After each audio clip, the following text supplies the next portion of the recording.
Crac. Voilà, c'est le son que personne n'a envie d'entendre, surtout au milieu de la nuit. Ah non, ça c'est sûr. Ce bruit sec qui déchire le silence et qui en une seconde fait monter l'adrénaline.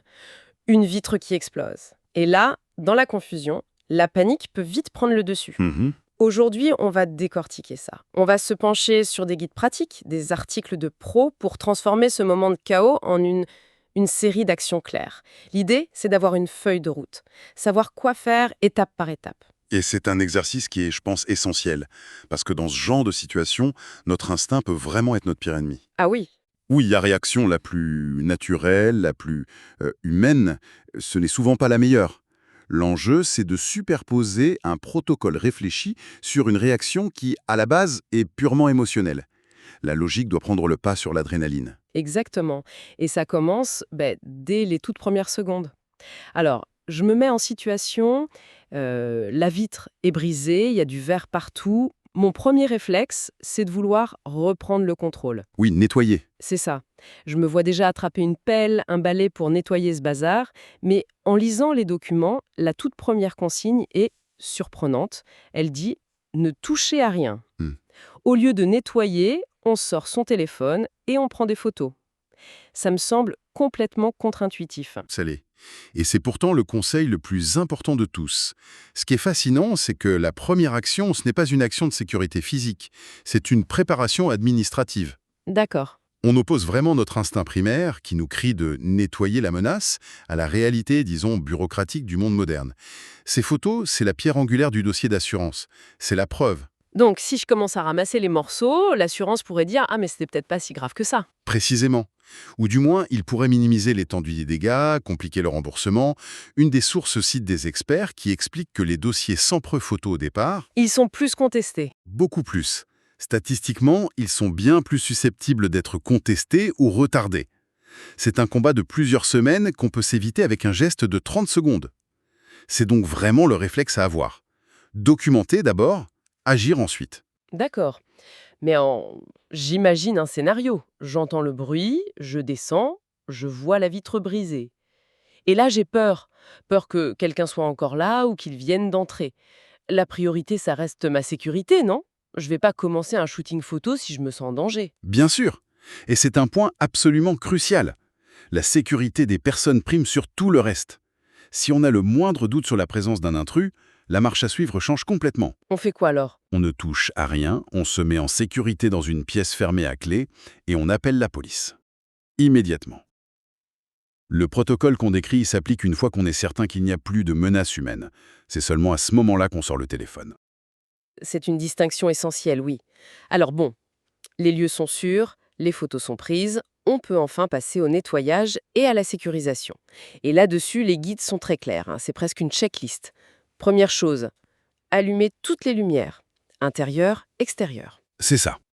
Et ensuite, une étape non négociable, mettre les enfants et les animaux domestiques à l'abri. C'est fondamental.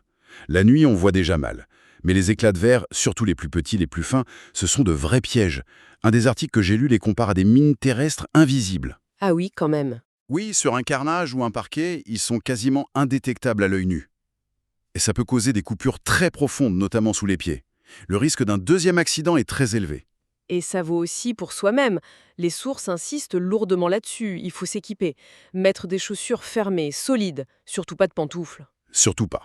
Et si possible, des gants de protection épais, genre gants de jardinage ou de bricolage. C'est seulement une fois qu'on est protégé qu'on peut commencer. Et même le nettoyage, il y a une méthode. J'avoue que, comme vous, mon premier réflexe aurait été le balai. Bah oui. Mais les professionnels sont unanimes. Mauvaise idée. Le balai a tendance à projeter les plus fines particules de verre un peu partout. En fait, ça ne fait qu'étendre la zone de danger. Ah, d'accord. Donc on fait comment? La bonne méthode, c'est en deux temps. D'abord, on ramasse doucement les gros morceaux visibles. Ensuite, pour les milliers de petits débris et la poussière de verre, l'aspirateur. C'est le seul outil vraiment efficace. Il aspire et il contient le danger. D'accord.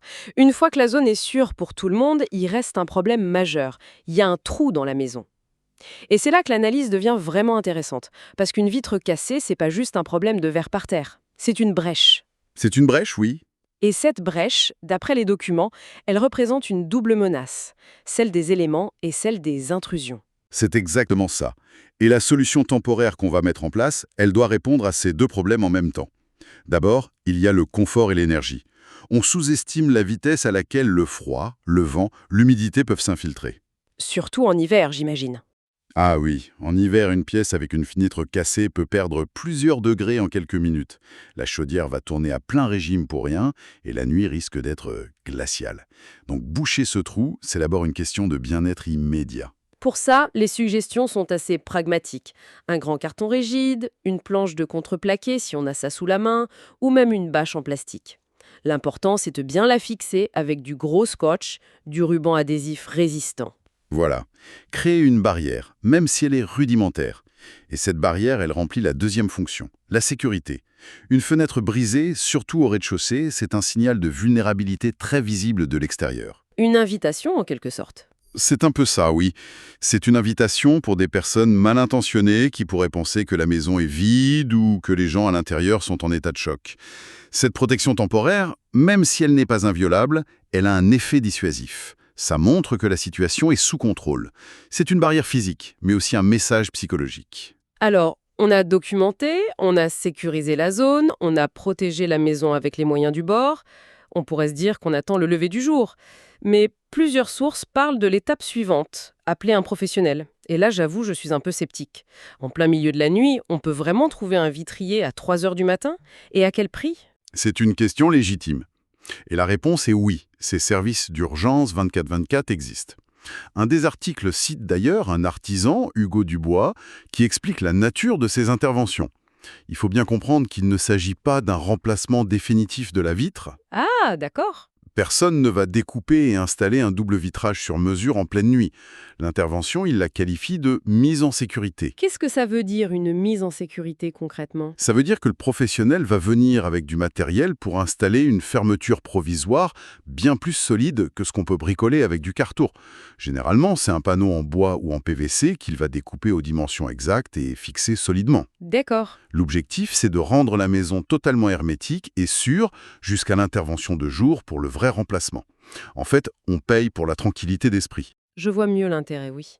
Et pour que cette intervention soit efficace, j'imagine qu'il faut être prête quand on passe le coup de fil.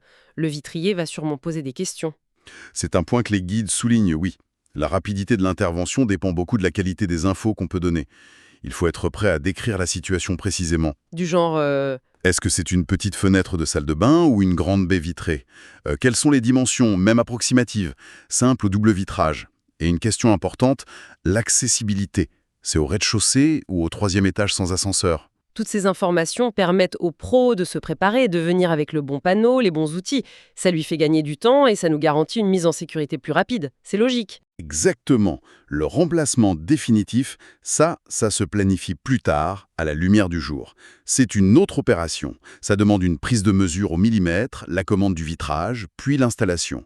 L'urgence de la nuit, c'est de colmater la brèche, sûrement et efficacement. Bien. La nuit est passée, l'ouverture est sécurisée par un pro, on a pu dormir un peu. On pourrait croire que le plus dur est fait. Mais non. Il reste une dernière étape, purement administrative, à gérer dès le lendemain matin. En effet, le processus n'est pas encore bouclé. C'est là qu'il faut contacter son assurance, habitation ou, dans certains cas, celle de l'immeuble.